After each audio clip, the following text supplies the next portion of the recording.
નમસ્કાર, પ્રણામ, સ્વાગત છે તમારું એક નવા વિડીયોમાં।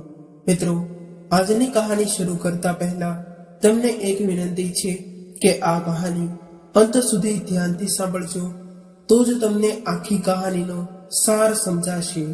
અને વિડીયો પસંદ આવે તો લાઈક, શેર અને નવા હોય તો ચેનલને સબસ્ક્રાઇબ જરૂરથી કરજો। તો ચાલો શરૂ કરીએ આજની કહાની। આજે 4 વર્ષ બાદ નરેશ પોતાના દેશ ભારત આવી રહ્યો હતો। નરેશ ભારત આવી રહ્યો છે એવી ખબર પણ એના ઘરને નહોતી આપી, કેમ કે એ તો એના ઘરના સભ્યોને સરપ્રાઈઝ આપવા માંગતો હતો। નરેશ નોકરી માટે અમેરિકા ગયો હતો, પરંતુ આ 4 વર્ષોમાં એ પોતાના કામમાં એટલો બધો વ્યસ્ત થઈ ગયો હતો, એના લીધે ભારત નહોતો આવી શક્યો। એરપોર્ટ પર આવીને નરેશ વિચારવા લાગ્યો કે થોડા દિવસો પહેલા જ મારી પત્ની સાથે વાત થઈ હતી, ત્યારે એણે જણાવ્યું હતું કે માની તબિયત હમણાં સારી નથી રહેતી। કદાચ એને શહેરની હવા માફક નથી આવતી રહી, એટલે થોડા દિવસો માટે ગામડે રહેવા જતા રહ્યા છે અને ત્યાં વિમળા કાકીનું ઘર ભાડે રાખ્યું છે। નરેશ જેટલું બને એટલું જલ્દી એના માતા પિતાને મળવા માંગતો હતો, એટલા માટે નરેશ એરપોર્ટ પર ઉતરીને એની પત્નીને મળ્યા વગર ટેક્સી કરીને સીધો ગામડે જવા નીકળી ગયો। ગામડે જઈને ટેક્સીમાંથી નીચે ઉતર્યો ત્યારે એને ગામની ખુશ્બુ આકર્ષિત કરી રહી હતી। તરત જ એનું બાળપણ એની આંખો સામે કોઈ પિક્ચરની જેમ દેખાવા લાગ્યું અને ઘરે જતી વખતે નરેશ શેરીમાં જે જગ્યાએ બાળપણમાં રમ્યો હતો એ બધી જગ્યાઓ ધ્યાનથી જોઈ રહ્યો હતો અને પોતાના માતા પિતા સાથે અહીંયા વિતાવેલી અનમોલ પળોને યાદ કરતો હતો। અને જ્યારે નરેશ વિમળા કાકીના ઘરે પહોંચ્યો એટલે એને જોઈને કાકીના ચહેરા પર મુસ્કુરાહટ આવી ગઈ। ત્યારે નરેશ એને પ્રણામ કરવા લાગ્યો અને પૂછવા લાગ્યો કે કાકી, તમારી તબિયત કેમ છે? ત્યારે વિમળા કાકીએ કહ્યું કે હું તો ઠીક છું બેટા, તમે બધા કેમ છો? આવી રીતે થોડી ઘણી વાતચીત કરીને નરેશ આજુબાજુમાં જોવા લાગ્યો। નરેશની નજર એના માતા પિતાને શોધી રહી હતી। ત્યારે જ વિમળા કાકી કહેવા લાગ્યા કે શું થયું નરેશ, કોને શોધી રહ્યો છો? એટલે નરેશે કહ્યું કે કાકી, મારા માતા પિતા ક્યાં છે? મારે એને જલ્દીથી મળવું છે, એટલે તમે એને બોલાવી આપો ને। નરેશની વાત સાંભળીને વિમળા કાકી હેરાન થઈ ગયા અને કહેવા લાગ્યા કે તું કેવી રીતે વાત કરી રહ્યો છો દીકરા? હું પણ તારી માને નથી મળી એને ઘણા વર્ષો થઈ ગયા છે। આ સાંભળીને નરેશના ચહેરાનો રંગ ઉડી ગયો અને ધીરેથી કહેવા લાગ્યો કે કાકી, મારા માતા પિતા તો અહીં તમારા ઘરે જ રહેતા હતા ને? એટલે કાકીએ કહ્યું કે નહીં નરેશ, તને કોઈ ગેરસમજ થાય છે। તારા માતા પિતા તો ઘણા વર્ષોથી અહીં આવ્યા જ નથી। આ સાંભળીને નરેશ વિચારમાં પડી ગયો અને બહાર નીકળીને નરેશે ગામના અન્ય લોકોને પૂછ્યું, પરંતુ એને એના માતા પિતાની કોઈ ખબર ન હતી। આખરે માતા પિતા ક્યાં હશે આવું વિચારીને નરેશે એની પત્નીને ફોન કર્યો, પરંતુ એની પત્નીનો ફોન સ્વિચ ઓફ આવી રહ્યો હતો, એટલે એની પત્ની સાથે વાત ન કરી શક્યો। આખરે થાકી હારીને નરેશ પાછો ટેક્સીમાં બેસી ગયો અને શહેરમાં આવવા માટે નીકળી ગયો। નરેશને આટલો બધો પરેશાન જોઈને ટેક્સી ડ્રાઈવરે એને પરેશાનીનું કારણ જાણવાની કોશિશ કરી।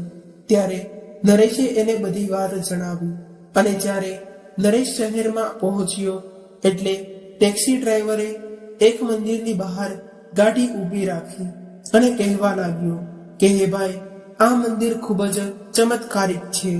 એવું કહેવાય છે કે આ મંદિરમાં જઈને સાચા મનથી કોઈ પણ માંગો છો તો એ માનતા ભગવાન જરૂર પૂરી કરે છે।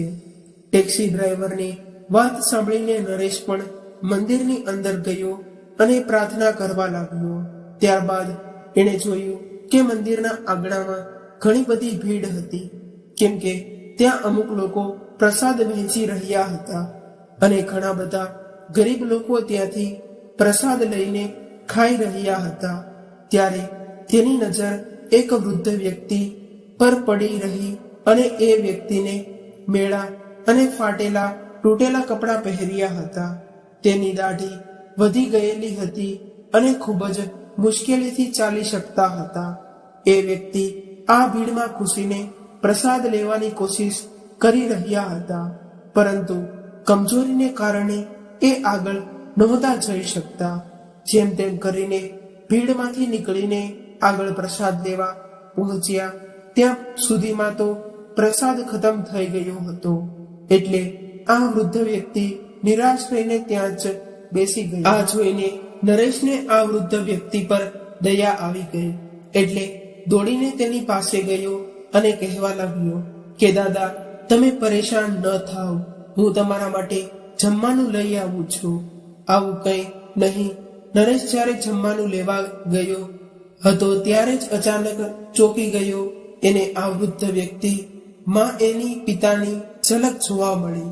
એટલે નરેશ ત્યાં જ ઊભો રહી ગયો અને આ વૃદ્ધ વ્યક્તિ તરફ ધ્યાનથી જોયું તો એને એવું લાગ્યું કે એની આંખો સામે અંધારું છવાઈ ગયું હોય અને એ જોઈને દંગ રહી ગયો કે આ મેળાપ અને ફાટેલા તૂટેલા કપડાં પહેલા વૃદ્ધ વ્યક્તિ બીજું કોઈ નહીં પરંતુ એના પિતાજી હતા. એની આંખો ચહેરાની અંદર ઘૂસી ગઈ હતી અને શરીર ફક્ત હાડકાનું માળખું રહી ગયું હતું. નરેશને એની આંખો પર વિશ્વાસ નહોતો થઈ રહ્યો. ત્યારે જ નરેશ ધીમેથી કહેવા લાગ્યો કે પિતાજી, તમે અહીંયા અને આવી હાલતમાં શું કરો છો? અને તમારી આવી હાલત કેવી રીતે થઈ ગઈ? તમે લોકો ક્યાં જતા રહ્યા હતા? મેં તમને કેટલી જગ્યાએ શોધવાની કોશિશ કરી પરંતુ ક્યાંય ન મળ્યા. આવું કહીને નરેશ એના પિતાને ભેટી પડ્યો. ત્યારે જ એના પિતાજીએ ગુસ્સાભર્યા અવાજે કહ્યું કે હવે શું કરવા આવ્યો છો મારી પાસે? કે પછી એ જોવા આવ્યો છો કે તારા માતા પિતા જીવતા છે કે મરી ગયા છે? ત્યારે જ નરેશે કહ્યું, નહીં પિતાજી, આવું ન બોલો. અને તમારા બંનેની આવી હાલત વિશે ખબર જ ન હતી. ત્યારે જ તેના પિતાજીએ ઘૃણાભરી નજરથી જોઈને કહ્યું કે એવું છે, એમને ચાલો હું માની લઉં કે તમે અમારી આવી હાલત વિશે કંઈ ખબર ન હતી, પરંતુ અમે અહીં આવ્યા તેને 3 મહિના થઈ ગયા છે અને તું તારી પત્નીને રોજ ફોન કરતો હશો ને? ત્યારે તે અમારા વિશે તારી પત્નીને કંઈ પૂછવાની જરૂર ન સમજ્યું. એટલે નરેશે કહ્યું કે એવી વાત નથી પિતાજી, મેં મારી પત્નીને તમારા વિશે ઘણી વાર પૂછ્યું હતું, પરંતુ એણે મને એવું કહ્યું કે માની તબિયત સારી નથી રહેતી અને માને ગામડે રહેવાની ખૂબ જ ઈચ્છા હતી. એટલા માટે એ લોકો ગામડાની શુદ્ધ હવામાં રહેવા માટે ગામડે ગયા છે. મેં તો એને એવું પણ પૂછ્યું હતું કે એ લોકો ગામડે ક્યાં રહેશે, કેમ કે ગામડાનું મકાન તો આપણે પહેલા જ વેચી નાખ્યું હતું. એટલે મારી પત્નીએ મને એવું કહ્યું કે તમે લોકો વિમળા કાકીના મકાનમાં ભાડે પર રહો છો. અને આવી વાતો સાંભળીને મેં મારી પત્ની પર વિશ્વાસ કરી લીધો. એ મારી ભૂલ હતી, મને માફ કરી દો પિતાજી. ત્યારબાદ નરેશ એના પિતાજીના પગ પકડીને માફી માંગવા લાગ્યો અને પૂછવા લાગ્યો કે પિતાજી, મારી માં ક્યાં છે? ત્યારે જ એના પિતાજી નરેશને લઈને એની માં પાસે ગયા, કેમ કે માં મંદિરની બહાર ફૂટપાથ પર એક જૂની ચાદર પાથરીને ભીખ માંગી રહી હતી અને પિતાજીની રાહ જોઈ રહી હતી. માને ભીખ માંગતી જોઈને નરેશની આંખોમાંથી આંસુની ધારા વહેવા લાગી અને રૂંધાયેલા ગળે કહેવા લાગ્યો કે માં. શબ્દ સાંભળીને એની માની આંખો અચાનક નરેશ પર તરફ જોવા લાગી અને તેને જોઈને ગુસ્સો કરીને કહ્યું કે હવે શું કરવા આવ્યો છો મારી પાસે? ત્યારે રડતા રડતા નરેશે એની માને કહ્યું કે માં, તમારા આ નાલાયક દીકરાને બસ એકવાર માફ કરી દો. ભૂલ તો મારી છે કે મારી પત્ની પર આંખો બંધ કરીને મેં વિશ્વાસ કર્યો છે અને એની ઉપર વિશ્વાસ કરીને તમારા બંનેની જવાબદારી મારી પત્નીને સોંપીને હું વિદેશ જતો રહ્યો હતો. પરંતુ મને ખબર ન હતી કે હું જ્યારે તમને મળીશ ત્યારે તમારી આવી હાલત થશે. પરંતુ માં, આજે હું કસમ ખાઉં છું કે તમારી દરેક પરેશાનીનો હિસાબ હું લઈશ. માં, તમે ખુદ વિચારો કે શું તમારો દીકરો નરેશ તમારી સાથે આવું ક્યારે કરી શકે ખરો?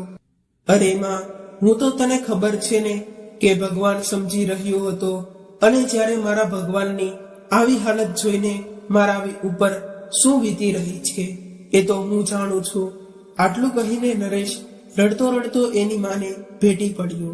ત્યારબાદ નરેશે માતા પિતાને ટેક્સીમાં બેસાડ્યા અને પહેલા તો એક હોટલમાં લઈને સ્વાદિષ્ટ ભોજન કરાવ્યું. ત્યારબાદ એ જ હોટલમાં માતા પિતાને રહેવા માટે વ્યવસ્થા કરાવી. આલીશાન હોટલ જોઈને માતા પિતા હેરાન રહી ગયા.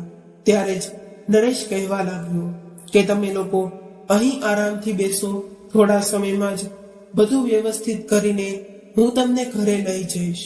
પરંતુ સૌથી પહેલા મને આખી વાત જણાવો કે મારા ગયા બાદ અહીં એવું શું થયું હતું કે જેનાથી તમારી આવી હાલત થઈ ગઈ, અને મને ખબર પડશે કે મારી પત્નીએ મારાથી કઈ કઈ વસ્તુ છુપાવી છે. ત્યારબાદ માતા પિતા કહેવા લાગ્યા કે દીકરા, શું જણાવીએ, પરંતુ તારા ગયા બાદ 4-5 મહિના સુધી તો વહુનો વ્યવહાર ખૂબ જ સારો હતો, અને અમે લોકો તો ખુદને ખૂબ જ નસીબદાર સમજી રહ્યા હતા અને ભગવાનનો આભાર માની રહ્યા હતા કે અમને તારા જેવો દીકરો અને વહુ મળ્યા છે. પરંતુ અમને શું ખબર કે વહુનો આવો સારો વ્યવહાર કેવળ અમને ભ્રમિત કરવા માટે હતો. જ્યારે એને ખબર પડી કે તું હજુ 2 વર્ષો માટે અમેરિકામાં જ રહેવાનો છો, ત્યારબાદ એનો સ્વભાવ એકદમ બદલી ગયો અને આખો દિવસ વહુ એની મમ્મી સાથે ફોન પર વાતો કરતી રહેતી અને ઘરનું બધું જ કામ તારી મા પાસે કરાવતી હતી. બેટા, વહુ અમારી સાથે ખૂબ જ ખરાબ વર્તન કરતી હતી અને કદાચ તારી મા કંઈ બોલે તો ઘરમાં તાંડવ મચાવતી દેતી. એક દિવસ અમે જ્યારે સવારે ઉઠીને જોયું કે વહુ ઘરમાંથી ગાયબ હતી. અમે આખા ઘરમાં તપાસ કરી, પરંતુ વહુ ક્યાંય ન મળી. ત્યારબાદ અમે વહુને ફોન લગાવ્યો, પરંતુ એણે ફોન ન ઉઠાવ્યો. કંઈક અજુગતું થયું હશે એવા ડરથી અમે બંને ડરી રહ્યા હતા. અને બપોરના સમયે જ્યારે એ ઘરે આવી ત્યારે અમને શાંતિ થઈ, પરંતુ અમે જોયું કે તેના હાથમાં એક મોટો બેગ હતો. બેગ જોઈને અમે બંને હેરાન થઈ ગયા અને અમે એને કાંઈ પૂછીએ તેના પહેલા જ એ કહેવા લાગી કે તમે લોકો અત્યારે જ તમારો સામાન રૂમમાંથી બહાર કાઢી નાખો અને સ્ટોર રૂમમાં રાખી દો, અને આજથી તમારે બંનેએ સ્ટોર રૂમમાં જ રહેવાનું છે, કેમ કે આજથી મારી મમ્મી આ ઘરમાં રહેવા આવવાની છે. એટલે અમે વહુને એવું કહ્યું કે આ શું કરી રહ્યા છો વહુ? અમે સ્ટોર રૂમમાં કેવી રીતે સૂઈ શકશું? ત્યાંનો પંખો પણ નથી, અને તારી મમ્મી તો થોડા દિવસ માટે આવતી હશે, એટલે આપણે એમ કરીએ કે તારી મમ્મી રોકાય ત્યાં સુધી તારી સાસુ અને તારી મમ્મી રૂમમાં બેડરૂમમાં સૂઈ જશે અને હું અહીં સ્ટોર રૂમમાં સૂઈ જઈશ. ત્યારે વહુએ કહ્યું કે મેં એવું ક્યારેય કહ્યું કે મારી માં અહીં થોડા દિવસો માટે આવે છે. એની દીકરીનું ઘર છે અને એ અહીં હંમેશ માટે રહેવા આવે છે. અને તમને લોકોને જણાવી દઉં કે જેટલું કહું છું એટલું જ કરો, વહુએ ગુસ્સાભર્યા અવાજે કહ્યું. ત્યારે મેં એવું કહ્યું કે વહુ, તને તો ખબર છે ને કે તારી સાસુની તબિયત સારી નથી રહેતી, એની કમરમાં દુખાવો રહે છે, એનાથી જમીન પર નથી સૂઈ શકાતું. આ સાંભળીને બહુ ગુસ્સે થઈ ગઈ અને કહેવા લાગી કે એ બધું નથી જાણતી અને જલ્દીથી મને રૂમ ખાલી કરી આપો, નહીતર આ ઘરના દરવાજા ખુલ્લા ને તમે લોકો તમારી રીતે જ્યાં જવું હોય ત્યાં તમે જઈ શકો છો. વહુની આવી વાત સાંભળીને તારી માને ગુસ્સો આવ્યો અને ગુસ્સો કરીને એણે મને કહ્યું કે તમે જરા નરેશને ફોન કરો તો મારે એની સાથે વાત કરવી છે. અને ત્યારબાદ અમે તને કેટલી વાર ફોન લગાવ્યો પરંતુ તે એકવાર અમારો ફોન ઉઠાવ્યો પણ જરૂર ન સમજ્યું. આ સાંભળીને નરેશ હેરાન રહી ગયો અને કહેવા લાગ્યો કે પિતાજી તમે શું કહી રહ્યા છો? મારી પાસે તો તમારો ક્યારેય ફોન નથી આવ્યો. અરે હા, મારો ફોન નંબર બદલી નાખ્યો હતો અને એ વિશે મેં મારી પત્નીને પણ જણાવ્યું હતું અને એને કહ્યું હતું કે તમને મારો નવો નંબર આપી દે. એટલે પિતાજીએ કહ્યું કે દીકરા, તારી પત્નીએ તો અમને તારો નવો નંબર જ આપ્યો જ નથી, એટલે અમે તો બસ એવું જ વિચારી રહ્યા હતા કે તું પણ બદલાઈ ગયો છો અને તે પણ વૃદ્ધાવસ્થામાં અમારાથી મોઢું ફેરવી લીધું છે. ત્યારબાદ માં કહેવા લાગી કે બેટા, મેં વહુને એકવાર કહ્યું હતું કે નરેશ સાથે મારી એકવાર વાત કરાવી દે. ત્યારે એણે એવું કહ્યું કે શું મારા પતિએ મારો ઠેકો રાખ્યો છે કે વારે વારે તમે નરેશને ફોન લગાવવાની વાત કરી રહ્યા છો? એ અમેરિકામાં કામ કરવા ગયા છે, આરામ કરવા નથી ગયા. અને આમ પણ એને ખબર છે ને, અને પૂછીને જ હું મારી મમ્મીને અહીં લાવું છું. એટલે નરેશે કહ્યું કે હા પિતાજી, મારી પત્નીએ એવું મને કહ્યું હતું કે હું મારી મમ્મીને આપણા ઘરે લઈ આવી છું, કેમ કે એનો ભાઈ અને ભાભી એની મમ્મીનું ધ્યાન નહોતા રાખતા અને એને ખૂબ જ પરેશાન કરી રહ્યા હતા. પરંતુ પિતાજી, કદાચ મને એ નહોતી ખબર કે મારી પત્ની તમને તમારા રૂમમાંથી બહાર કાઢી રહી છે, તો હું એને એની મમ્મીને આપણા ઘરે લાવવાની ક્યારેય છૂટ ન આપત. ત્યારબાદ પિતાજી કહેવા લાગ્યા કે બેટા, વહુએ તો અમારી એવી હાલત કરી દીધી હતી કે અમારી પાસે બીજો કોઈ વિકલ્પ ન હતો રહ્યો અને અમે વિચારી લીધું હતું કે કદાચ 2 સમયનું ભોજન ખાવું હોય તો વહુની વાતો ચૂપચાપ સહન કરવી પડશે. ત્યારબાદ એક દિવસ તારી માને તાવ આવી ગયો અને હું એની સેવામાં હતો અને આમ પણ આખા ઘરનું કામ તો તારી માં જ કરતી હતી. પરંતુ એ દિવસે વહુએ આવીને કહ્યું કે મારા મામા આવી રહ્યા છે, એટલે માજી તમે સ્વાદિષ્ટ ભોજન બનાવી આપો. એટલે મેં વહુને કહ્યું કે વહુ, કેવી નિર્દય છો તું, કે તને દેખાતું નથી કે તારી સાસુ બીમાર છે? તું તો તેની સેવા નથી કરતી અને ઉલટાવીને આવી હાલતમાં તું એને કામ કરવાનું કહી રહી છો. આ સાંભળીને એની મમ્મી મને કહેવા લાગી કે તમે બહાર જઈને એના માટે દવા લઈ આવો. દવા પી લેશે તો એને રાહત મળી જશે અને કામમાં મન લાગ્યું રહેશે. અને આમ પણ તબિયત સારી હોય કે ન હોય, ઘરનું કામ તો કરવું જ પડે છે. દીકરા, તારી સાસુની આવી વાત સાંભળીને હું હેરાન થઈ ગયો અને મને ગુસ્સો આવી ગયો. એટલે મેં ગુસ્સામાં એવું કહી દીધું કે તમે પણ એક સ્ત્રી છો, એટલે તમે તો મારી પત્નીનું દુઃખ સમજી શકો છો અને આજે મારી પત્ની ઘરનું કોઈ કામ નથી કરી શકે એમ. ત્યારબાદ વહુ અને એની મમ્મી બંનેએ મળીને મારા પર અત્યાચાર કરવાનું શરૂ કર્યું. વહુએ તો અમને જમવાનું આપવાનું પણ બંધ કરી દીધું હતું.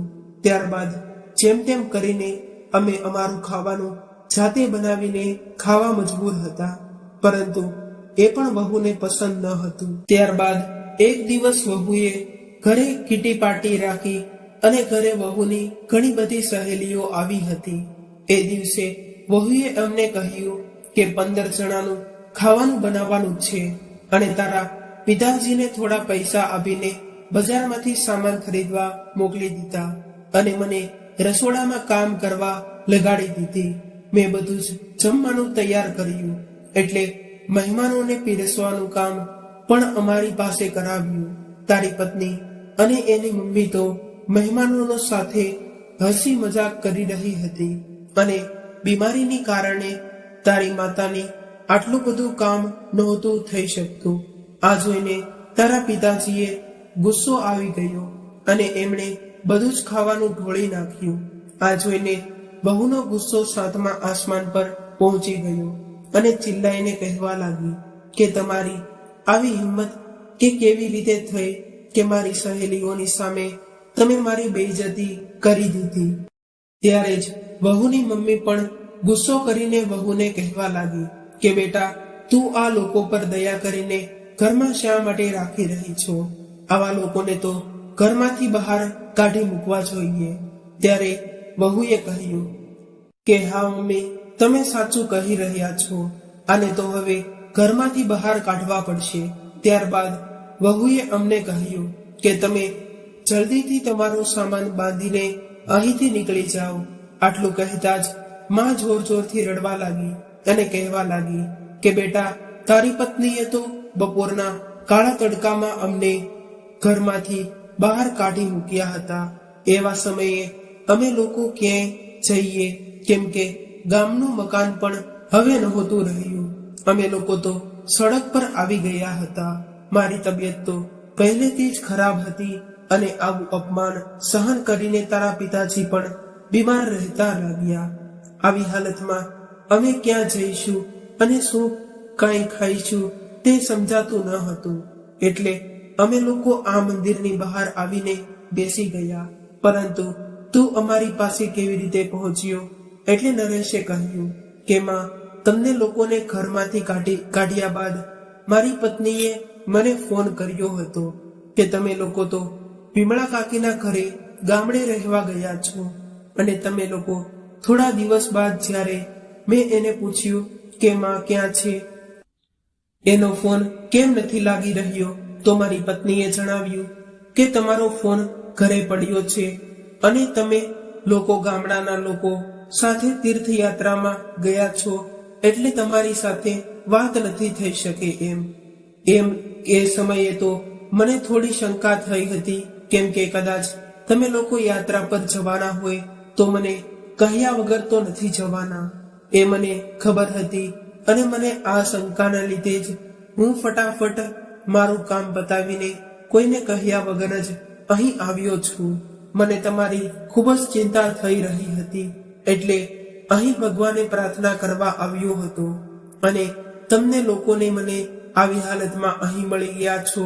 પરંતુ તમે હવે બિલકુલ ચિંતા ન કરતા.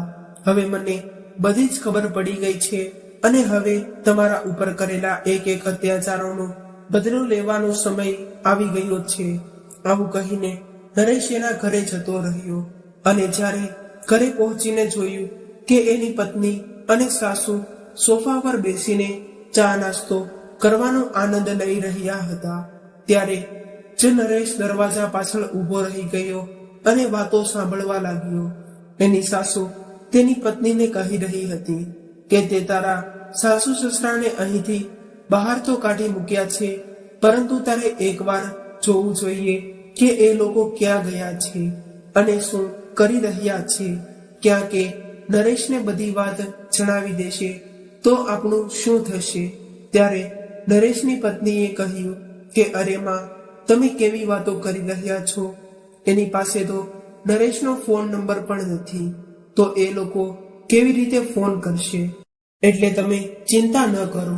અને આમ પણ નરેશ અહીં આવવામાં ઘણો સમય બાકી છે અને નરેશ અહીં આવશે ત્યાં સુધીમાં તો મારા સાસુ સસરા સ્વર્ગમાં સિદ્ધરી જ ગયા હશે, કેમ કે આવી હાલતમાં એ લોકો કેટલા દિવસ જીવિત રહી શકશે.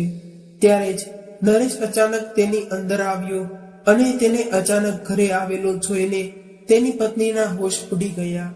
નરેશને ઘરે આવેલો જોઈને તેની પત્ની અને સાસુના મનમાં ને મનમાં વિચારી રહી હતી કે ક્યાંક નરેશે અમારી વાતો સાંભળી ન હોત ને. ત્યારે જ નરેશે હસીને કહ્યું કે જોયું ને, હેરાન થઈ ગયા ને મને જોઈને. હું તમને સરપ્રાઈઝ આપવા માંગતો હતો, એટલા માટે તમને કહ્યા વગર જ અહીં આવી ગયો છું. નરેશની વાત સાંભળીને તેની પત્ની અને સાસુને થોડી શાંતિ થઈ અને એને હવે વિશ્વાસ આવી ગયો હતો કે નરેશ એની વાતો નહોતો સાંભળી રહ્યો. થોડી વાર બાદ આરામ કર્યા બાદ નરેશે એની પત્નીને કહ્યું કે એક ખુશ ખબર છે, અને એ છે કે હવે હું તને પણ મારી સાથે વિદેશ લઈ જવાનો છું. મેં તારા વિઝા કરાવી લીધા છે અને આપણે 2 દિવસ બાદ અમેરિકા જવાના નીકળી જઈશું. અને પિતાજી તો તીર્થયાત્રા પર જતા રહ્યા છે, એટલે એ અત્યારે સાથે નહીં આવી શકે. અને જ્યારે એ લોકો આવી જશે તો હું એની સાથે વાત કરીને એને અહીં રહેવાની વ્યવસ્થા કરાવી દઈશ. એટલે હવે તું જલ્દીથી પેકિંગ કરવાનું શરૂ કરી દે. આ વાત સાંભળીને નરેશની પત્ની ખૂબ જ ખુશ થઈ ગઈ અને ત્યારે જ એની સાસુઈને પરેશાન થઈને કહ્યું કે દીકરી, તમે લોકો તો વિદેશ જઈ રહ્યા છો, પરંતુ જરા એ તો વિચારો કે તમારા ગયા બાદ મારું શું થશે. નરેશની પત્નીએ કહ્યું કે જુઓમાં, મેં આટલા દિવસ સુધી તમને અહીં રાખીને તમારી સેવા કરી છે, અને હવે તમે ભાઈ ભાભી સાથે પાસે પાછા જતા રહો અને એની પાસે માફી માંગી લેજો, કેમ કે તમારા કારણે હું વિદેશમાં જવાનું તો નહીં છોડી શકું. દીકરાના મોઢેથી આવી વાત સાંભળીને એની મમ્મી હેરાન થઈ ગઈ અને બીજા દિવસે જ તેની મમ્મીને એના ઘરેથી વિદાય દેવડાવી દીધી અને ખુશ થઈને વિદેશ જવાની તૈયારી કરવા લાગી. અને જે દિવસે એની ફ્લાઇટ હતી તે દિવસે જ નરેશે એની પત્નીને ફ્લાઇટમાં બેસાડીને કહ્યું કે તું અહીં થોડી વાર બેસ, હું 2 મિનિટમાં આવું છું. પરંતુ જ્યારે વિમાન ઉડવાનો સમય થયો ત્યાં સુધીમાં નરેશ પાછો ન આવ્યો. એટલે એની પત્નીએ ગભરાઈને બેગમાંથી ફોન કાઢ્યો. ત્યારે જ એણે જોયું કે ફોન પાસે એક ચિઠ્ઠી લખેલી હતી. એટલે કે આ ચિઠ્ઠીમાં વાંચવા લાગી અને એમાં લખ્યું હતું કે તું એકલી વિદેશમાં જા અને ત્યાં જઈને ખૂબ જ મજા કરજે. હવે તને ખબર પડશે કે કોઈ પણ વ્યક્તિને એકલા અને બેસહારા છોડી મૂકી દેવાનું દુઃખ કેવું હોય છે. તે મારા માતા પિતાને ઘરમાંથી ધક્કા મારીને બહાર કાઢ્યા હતા, એને જ્યાં ત્યાં ભટકવા માટે મજબૂર કર્યા હતા, એને લોહીના આંસુએ રડાવ્યા હતા. એટલે હવે તું વિદેશમાં જઈને ભીખ માંગજે, અને જ્યારે ભીખ માંગીને પૈસા ભેગા કરી થઈ જાય તો પાછી આવતી રહે છે અને અહીં આવીને તારી મા સાથે જ રહી છે, કેમ કે મારો તારી સાથે કોઈ સંબંધ નથી રહ્યો. નરેશની પત્ની આ ચિઠ્ઠી વાંચી રહી હતી ત્યાં તો ઊંચી ઉડી ચૂકી હતી. વિમાન ઉડવાની સાથે સાથે એને એવો અહેસાસ થયો કે જાણે એનો જીવ નીકળી રહ્યો હોય. વિદેશમાં રહેવાની ઈચ્છાના કારણે નરેશની પત્ની એના સાસુ સસરાથી છુટકારો મેળવવા માંગતી હતી, અને તેની આ ઈચ્છાના કારણે જ એની મમ્મીએ બેસહારા છોડી દીધી હતી. અને આજે નરેશની પત્ની વિદેશમાં જ્યાં ત્યાં ભટકી રહી હતી અને પોતાના કરેલા કર્મો પર પસ્તાવો કરી રહી હતી, કેમ કે આજે એણે ખુદ બનાવેલી ચાળમાં ખુદ ફસાઈ ગઈ હતી. ત્યારબાદ નરેશે એક આલિશાન ફ્લેટ ખરીદ્યો અને એના માતા પિતાને હોટલમાંથી સીધો જ એ નવા ફ્લેટમાં લાવ્યો અને કહ્યું કે માં, આજે તમારા વિવાહની 50મી વર્ષગાંઠ છે અને આ ફ્લેટમાં હું તમને ઉપહારમાં આપું છું. હવે તમને આ ઘરમાંથી કોઈ બહાર નહીં કાઢી શકે, કેમ કે આ ઘર તમારા નામે છે. દીકરો આવો પ્રેમ જોઈને માતા પિતાની આંખો આંસુમાં આવી ગઈ અને કહેવા લાગ્યા કે દીકરા, અમને માફ કરજે, કેમ કે અમે તને ખોટો સમજી રહ્યા હતા. થોડા સમય બાદ નરેશના ફોનમાં એની પત્નીનો ફોન આવ્યો, પરંતુ નરેશે એનો ફોન કાપી નાખ્યો. ત્યારબાદ ઘણી વખત એના ફોન આવ્યા કરતા, પરંતુ નરેશ કાપતો રહ્યો.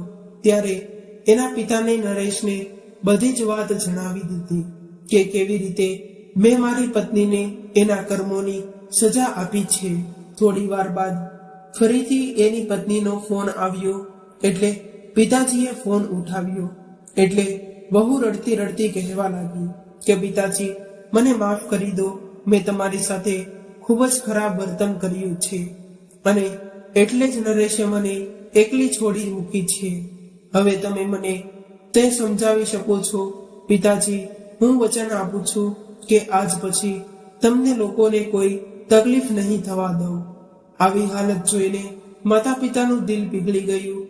એટલે એણે નરેશને કહીને વહુને આવવાની વ્યવસ્થા કરાવી. 2 દિવસ બાદ વહુ ઘરે પહોંચી ગઈ અને પોતાના સાસુ સસરાના પગમાં પડીને માફી માંગવા લાગી અને ત્યારબાદ વહુ એના સાસુ સસરાની ખૂબ સેવા કરવા લાગી.